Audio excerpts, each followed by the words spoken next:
Doa dan pemenggalan kepala, kitab suci dan laboratorium maths, dua hal yang mestinya kagak bakal pernah duduk di meja yang sama, apalagi berjalan berdampingan.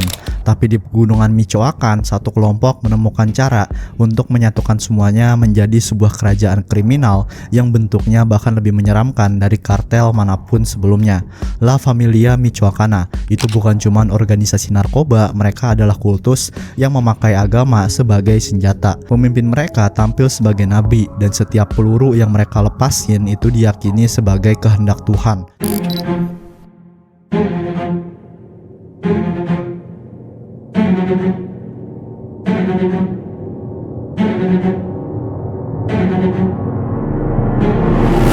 Awalnya La Familia ini kagak lahir dari gelap, seenggaknya itu yang mereka klaim.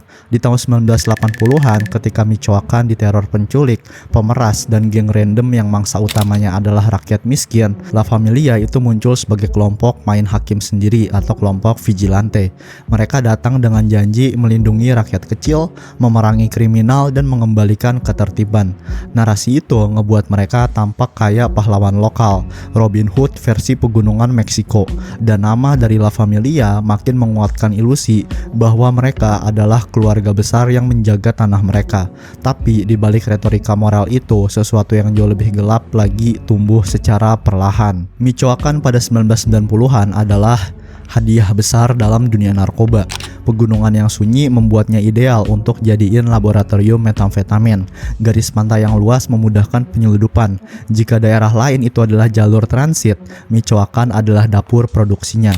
Itulah saat Carlos Rosales Mendoza, pendiri La Familia, menyadari bahwa dia bisa menghasilkan lebih banyak kebaikan dengan uang kartel daripada dengan cita-cita membela masyarakat. Misinya berubah begitu aja. Dia mendekati Osiel Cardenas dari Gulf Cartel dan mendapatkan hubungan langsung dengan sayap militer mereka, yaitu Los Zetas, kelompok paling brutal yang pernah muncul di Meksiko. Untuk sementara semuanya berjalan mulus. La Familia belajar cara kerja kartel langsung dari monster yang mereka tiru. Mereka bertempur bersama Zetas, membersihkan musuh, mengamankan jalur perdagangan, dan mendirikan markas di gunung. Tetapi bekerja dengan iblis itu berarti cepat atau lambat lu bakal terseret ke dalam nerakanya. Ketika produksi metamfetamin di Michoacan itu melejit dan kekejaman dari Los Zetas itu mulai membuat warga lokal membenci mereka, hubungan itu retak. Pada 2006, La Familia memutuskan mereka nggak mau lagi jadi kaki tangan.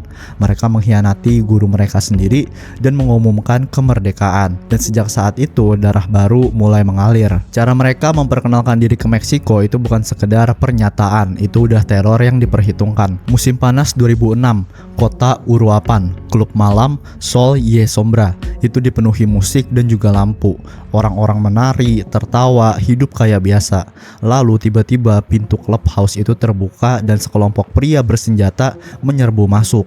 Saat teriakan mulai pecah, mereka berjalan ke tengah lantai dansa dan melemparkan sesuatu ke lantai, yaitu 5 kepala manusia. Seketika dunia berhenti. Orang-orang lari tunggang langgang sambil berteriak histeris. Dan di samping kepala-kepala itu ada secarik kertas pesan yang ditulis dengan keyakinan religius yang mengerikan. Familia tidak membunuh demi uang, tidak membunuh wanita, tidak membunuh orang gak bersalah. Hanya mereka yang pantas mati. Ini adalah keadilan ilahi. Itulah deklarasi dari La Familia Michoacana. Bukan lewat pengumuman, bukan lewat poster, tetapi lewat teror yang disentuhkan ke lantai dansa sebuah klub malam. Meksiko langsung sadar bahwa sebuah kekuatan baru itu telah lahir. Kekuatan yang membungkus pembantaian dengan ayat-ayat moralitas, yang memproduksi narkoba sambil mengkhotbahkan kesucian, dan yang memadukan agama serta kekerasan hingga sulit dibedakan mana iman dan mana delusi. Bulan-bulan setelah aksi brutal di Uruapan itu, La Familia berubah menjadi kekuatan yang kagak terbendung. Mereka memerangi sisa-sisa Los Zetas, menyerang siapapun yang berani menantang mereka, dan memaksa pemerintah federal buat turun tangan. Presiden baru, yaitu Felipe Calderón, yang ironisnya berasal dari Michoacan itu sendiri, mengirim tentara dan polisi federal dalam jumlah besar untuk menghentikan mereka. Tapi kehadiran militer itu kagak membuat La Familia gentar. Justru di tengah kekacauan itu mereka tumbuh. Mereka mengusir Los Zetas sepenuhnya dari wilayah tersebut dan memperkuat dominasi organisasi mereka, bahkan menjalin aliansi yang kagak pernah dibayangkan sebelumnya dengan kartel Sinaloa miliknya El Mayo dan El Chapo. Dua kekuatan besar kriminal akhirnya bersatu demi satu tujuan, yaitu memastikan La Familia tetap berkuasa. Ketika musuh hilang, uang datang. Gunung-gunung sunyi Michoacan berubah menjadi dapur raksasa metamfetamin. Superlab berdiri di antara perpohonan pinus, tersembunyi dari mata pemerintah namun cukup besar untuk memasok seluruh pasar Amerika. Sementara Amerika Serikat sibuk menutup lab-lab kecil di wilayahnya, La Familia justru mengisinya dalam waktu singkat. Mereka juga bukan lagi pemain sampingan. Mereka menjadi produsen metamfetamin terbesar di Meksiko, pemasok hampir setengah dari barang yang beredar di jalanan Amerika Serikat. Pada 2009 mereka benar-benar merasa kagak kesentuh. Dari kelompok penjaga kampung, kini mereka menjadi organisasi kriminal yang dengan berani menantang negara. Tapi yang membuat La Familia ini benar-benar berbeda itu bukan sekedar kekejamannya, bre. Ada ideologi di balik semua itu, keyakinan yang aneh, fanatik, dan ditanamkan dengan cara yang hampir religius. Para anggotanya percaya bahwa kekerasan mereka adalah bagian dari misi suci, dan fondasi ideologi itu datang dari sosok yang lebih menyeramkan daripada kartel manapun, yaitu pemimpin mereka sendiri. Bayangin coba sebuah kartel di mana para sikario itu berlutut dan berdoa sebelum baku tembak, di mana loyalitas itu kagak sekedar sumpah darah, tapi sumpah terhadap Tuhan. Bukan dongeng, bukan cerita fiksi, ini melainkan kenyataan yang terjadi di Michoacan. Di pusat kekaisaran sesat itu berdirilah Nazario Moreno Gonzalez, si El Mas Loco, julukan yang masih terlalu ringan untuk menghampiri gila seperti apa dia sebenarnya. Ketika Carlos Rosales itu ditangkap pada 2004, Nazario naik jadi pemimpin. Kepada dunia luar, dia ini cumanlah bandar narkoba, tapi bagi para pengikutnya, dia nabi, Mesias, seseorang yang mengaku membawa pesan Tuhan yang langsung datang ke medan perang. Untuk menyebarkan ajarannya, Nazario menulis kitab suci versi kartel. Polisi yang menyita salinannya menemukan gabungan antara motivasi murahan, ayat-ayat karangan, dan seruan perang. Semuanya dirangkai kayak kitab agama. Aku meminta kekuatan pada Tuhan dan Dia memberiku tantangan yang membuatku kuat. Kecerdasan selalu lebih baik daripada kekerasan. Kalimat-kalimat itu diperlakukan seperti wahyu. Para prajurit menghafalnya, membacakannya sebelum operasi, menjadikannya kompas moral di tengah kekejaman ini. Dan ketika mereka menyebut Nazario ini sebagai orang yang dipilih Tuhan, itu bukan metafora. Mereka benar-benar percaya, bre. Nazario menuntut para anggotanya menonton The Godfather, film yang dia anggap sebagai blueprint tentang bagaimana sebuah keluarga, sebuah family seharusnya bersatu di bawah satu pemimpin. Tapi untuk benar-benar diterima dalam family ini, seseorang harus melalui pembaptisan. Bukan baptisan dengan air suci, melainkan darah. Korban pertamamu itu adalah ritus kelahiranmu. Begitu tangan lu kotor oleh darah orang lain, lu resmi dilahirkan kembali. Bukan sebagai manusia, tapi sebagai prajurit La Familia, milik Tuhan versi Nazario, dan milik kartel untuk selamanya. Sebelum misi, para sikario itu berkumpul dalam lingkaran, berdoa sambil memegang senjata. Ada yang membawa kitab kartel itu ke dalam baku tembak, ada yang menato simbol-simbol religius di dadanya, percaya bahwa tinta itu bisa menghentikan peluru. Ini bukan lagi kartel biasa, ini gereja sesat dengan amunisi, ritual, dan teologi yang disesuaikan agar kekerasan terasa suci. Nazario juga menetapkan kode ketat untuk mengontrol anggotanya.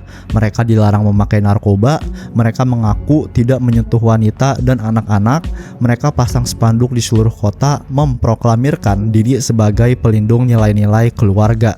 Semua itu propaganda yang menakutkan, tapi bagi banyak warga itu berhasil. Mereka menerima bantuan, pinjaman, bahkan donasi untuk gereja dari La Familia. Mereka diberi alasan untuk percaya bahwa organisasi itu benar-benar melindungi mereka. Tapi di balik amal itu ada belitan besi yang makin mencekik. Langgar aturan, khianati keluarga, dan hukuman datang dalam bentuk penyiksaan yang bakal kagak terbayangkan. Setiap pembunuhan selalu bisa dijelaskan sebagai keadilan Tuhan. Mereka merekrut juga dengan cara yang sama licik. liciknya. Para pencandu di rehab itu dibebaskan lalu dipaksa masuk kartel. Anak muda tanpa masa depan dijanjikan keselamatan lalu dijadikan mesin pembunuh. Mereka naik pangkat bukan hanya karena keahlian, tetapi karena kesetiaan pada Nazario dan karena seberapa dalam mereka bisa menelan ideologi sang nabi ini. Pada akhirnya Nazario Moreno kagak cuma membangun kartel, dia membangun kultus, sebuah pasukan yang dibaptis dengan darah, diatur oleh kitab suci buatan sendiri, dan percaya bahwa setiap peluru yang mereka tembakkan adalah perpanjangan tangan Tuhan.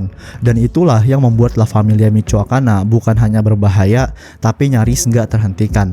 Pada akhir 2010, para pemimpin La Familia Michoacana itu udah menjadi target paling diburu di seluruh negeri. Setelah bertahun-tahun pengejaran, aparat federal akhirnya berhasil menyudutkan Nazario Moreno, sang pemimpin spiritual yang memproklamirkan dirinya sebagai utusan Tuhan. Pada Desember tahun itu, pertempuran besar pecah. Ratusan polisi federal dan sikario dari La Familia itu saling menembaki di jalanan Michoacan. Suara senjata bergema dari lereng bukit sampai desa-desa yang ketakutan. Ketika baku tembak berhenti, pemerintah mengumumkan kemenangan besar, bahwa Nazario El Masloco dikatakan tewas. Tapi seperti segala hal yang berkaitan dengannya, kebenaran gak pernah lurus. Tubuhnya gak pernah ditemukan. Para pengikutnya menyerbu lokasi, mengangkat jasad yang mereka klaim sebagai pemimpin mereka, lalu membawanya pergi ke dalam gelap. Gak ada foto, gak ada verifikasi, gak ada tubuh. Pemerintah tetap menyatakan dia mati. Karena itu narasi yang ingin mereka jual. Dan untuk sementara waktu, negara percaya sang nabi kartel telah jatuh, begitu katanya. Dengan kematian Nazario ini, kepemimpinan La Familia itu jatuh ke tangan Jose de Jesus El Chango Mendes. Tapi warisan yang dia warisi itu udah retak dari dalam. Dua jenderal terkuat La Familia, Servando Latuta Gomez dan Enrique Plancarte, itu menolak untuk tunduk padanya. Mereka menganggap El Chango ini terlalu brutal, terlalu haus darah, bahkan untuk standar La Familia itu sendiri. Para anggota mulai memilih pihak. Dan pecahan pertama itu memicu kehancuran yang cukup besar. Pada 2011 mereka benar-benar pecah.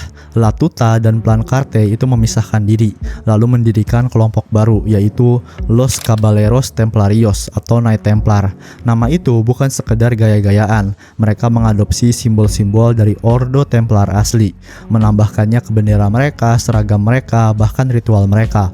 Mereka melanjutkan tradisi gila La Familia, yaitu agama, kekerasan, moral palsu. Semuanya dibalut oleh simbol kesatria suci. Dalam hitungan bulan, Knight Templar itu menggantikan La Familia sebagai kekuatan utama di Michoacan. Perpecahan itu menghancurkan La Familia dari dalam. Pengkhianatan, tembak-menembak antar faksi, dan penangkapan itu membuat mereka semakin lemah.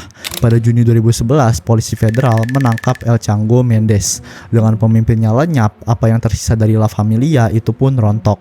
Pemerintah buru-buru menyebarluaskan kabar bahwa La Familia ini telah bubar. Kartel yang pernah mengaku sebagai keluarga pelindung rakyat kini tinggal debu sejarah.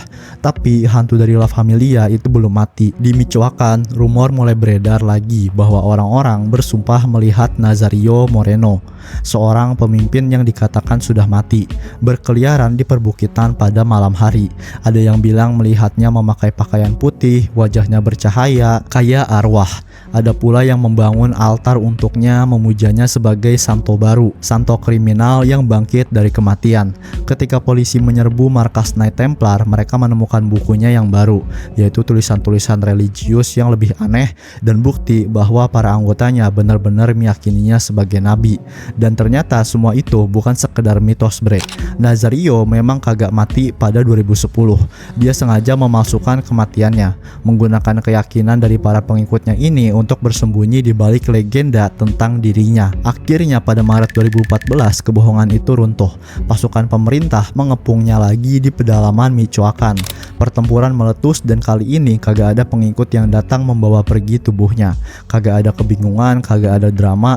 Nazario benar-benar tewas. Sang pemimpin gila itu menjadi narko pertama yang mati 2 kali. Dengan kematiannya, legenda La Familia akhirnya terkubur bersama dia. Kini La Familia Michoacana Sinaloa dikenang sebagai kartel yang paling aneh dan paling kontradiktif dalam sejarah Meksiko. Mereka menciptakan budaya pemerasan yang disebut cobro de piso, yaitu memaksa bisnis kecil hingga industri besar membayar pajak kriminal. Mereka menciptakan citra diri sebagai pelindung rakyat, sementara di balik layar mereka menghabisi orang-orang yang seharusnya mereka lindungi. Mereka berkhotbah tentang moral, tapi mempraktikkan kekejaman, bahkan terhadap tetangganya sendiri. Bagi penduduk Michoacan, ironi itu nggak pernah masuk akal.